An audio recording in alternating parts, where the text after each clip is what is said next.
문 대통령이 직접 경제적 혜택을 입어서 뇌물이다 이거 아니에요? 네.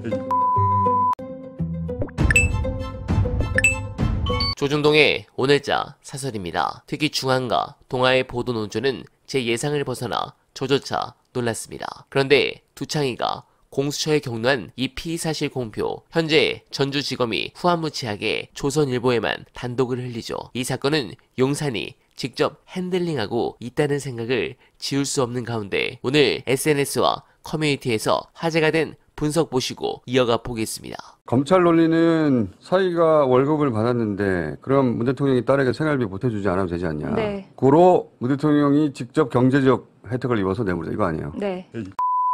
각상도 아들이 왜 무죄였습니까? 퇴직금이라고. 아들이 독립생계라서 아버지와 경제 공동체 아니다. 50억을 퇴직금을 줬는데 말도 안 되는 50억을 줬는데도 아들이 독립생계라고 아니라고 했는데 문 대통령 전 사이도 그 회사 이전에 다른 회사 근무하고 있었어요. 결혼하고 가정을 꾸린 독립생계란 말이죠. 그러면 그렇다고 곽상도 전 의원 아들처럼 뭐 50억을 한꺼번에 받은 것도 아니고 그냥 월급 받은 거예요, 월급. 네. 2년여 동안. 그런데도 이게 이제 법정에 가서 뭐 무죄가 된다 이런 건 중요한 게 아니고 포토라인에 세우고 법정에 세우면 목적 달성한 거니까 그러면서 노무현 전 대통령 때 부인 가지고 계속 여론조성했잖아요. 네. 저는 똑같이 할 거라고 봅니다. 똑같이. 그때도 자녀 가지고도 계속 그랬거든요. 유학 자금 가지고. 똑같이 할 거라고 봅니다.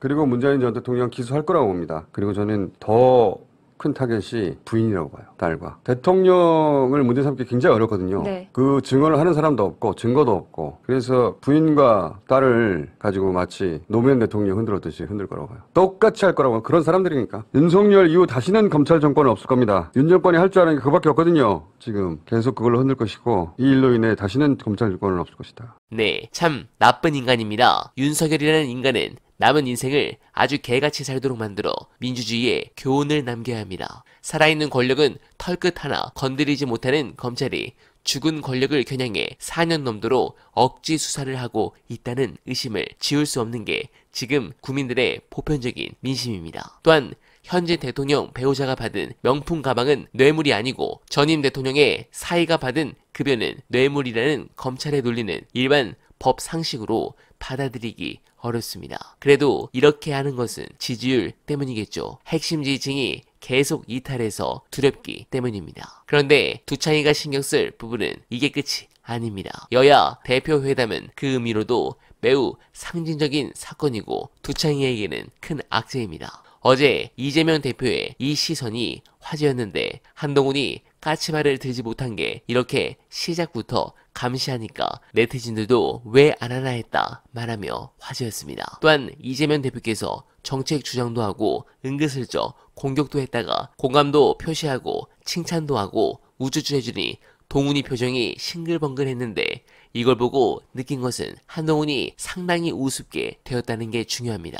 결국 어제 회담으로 한동훈은 아무것도 할 수 없는 권한이 없는 반바지 사장이라는 것을 스스로 증명했습니다. 제가 잼 대표님 좋아하는 것도 이상은 굳건하되 반법론적으로는 설득의 달인이라서 그렇습니다. 국짐애들은 능구렁이 같다고 비판하지만 애초에 적대감을 품고 다가오는 사람도 슬슬 녹여버리는 마력이 있습니다. 그런 사람에게 대놓고 비꼬고 꼬투리 잡는 전략을 써봐야 라이브로 본 시청자 입장에선 상대방이 소인배로 보이는 효과만 나을 듯합니다. 오늘부터 잼나는 일이 많을 것 같은데 가능하면 우리 민주지형의 선배님들이 기뻐하실 소식이 가득하길 기원하며 어나바는 오늘도 최선을 다하겠습니다. 여러분 고맙습니다.